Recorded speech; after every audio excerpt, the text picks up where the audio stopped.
Matapos lumabas ang isyong pang-aabuso na nangyari sa baguhang aktor na si Sandro Mulak, ay nagsalita na rin ang singer na si Gerald Santos. Kung matatandaan, si Gerald ay nanalo ng Pinoy Pop Superstar Season 2 noong 2006.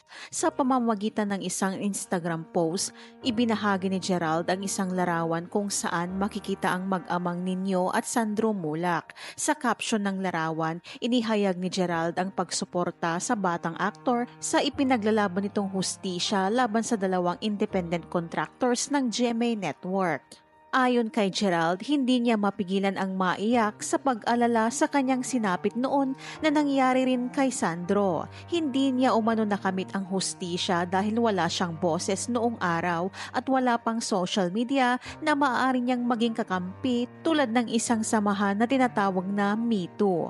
Ang Me Too ay isang social movement at awareness campaign laban sa pang-aabuso. Umaasa ang singer na makakamit ni Sandro ang hustisya na ipinagkait sa kanya noon.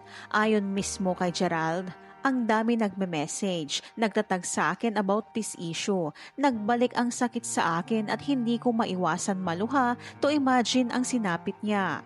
My heart goes to Sandro and the whole Mulak family.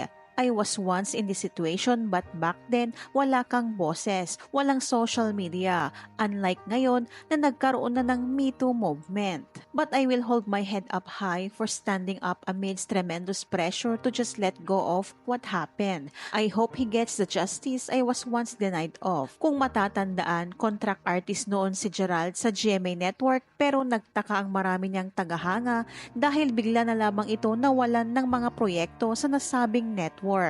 Sa isang panayam, inamin ni Gerald noon na kusa siyang umalis sa GMA7 dahil hindi na siya nabibigyan ng proyekto. Kasi yung pagkakaalis mo, nagulat kami lahat yung 2010. Okay. Was it because of the case that you filed na against somebody sa network? It was because of that. Bunsod nito na pagtagni-tagni ng marami na marahil may connection ito sa ginawang pagsusumbong noon ni Gerald hinggil sa di umano'y dinanas na pang-aabuso mula sa isang maimpluwensyang tao sa nasabing network. Nagsimula umano ito noong siya ay 15 taong gulang pa lamang habang siya ay kalahok sa Pinoy Pop Superstars noong 2006. Narito naman ang mga naging samot-saring reactions ng mga followers ni Gerald. I've always wondered where you went kasi bigla ka na lang nawala sa TV. Then I found out what happened and I'm so proud you are supporting Sandro. Siguro sobrang dami pang artist ang nabiktima na hanggang ngayon tinago na lang dahil natatakot na hindi sila paniwalaan ng tao dahil gagamitin ng kapangyarihan ng mga bugok na tao. Justice, may araw din yang mga baklang hindot na manyakis. Finally nalaman din ng karamihan ang totoong nangyari sa'yo. Deserve ng mga fans mo na malaman kung bakit bigla ka na lang nawala sa GMA7. Ganun talaga yan, darating at darating ang araw na malalaman ang totoo. Parang nakuha mo na din ang justice in a way.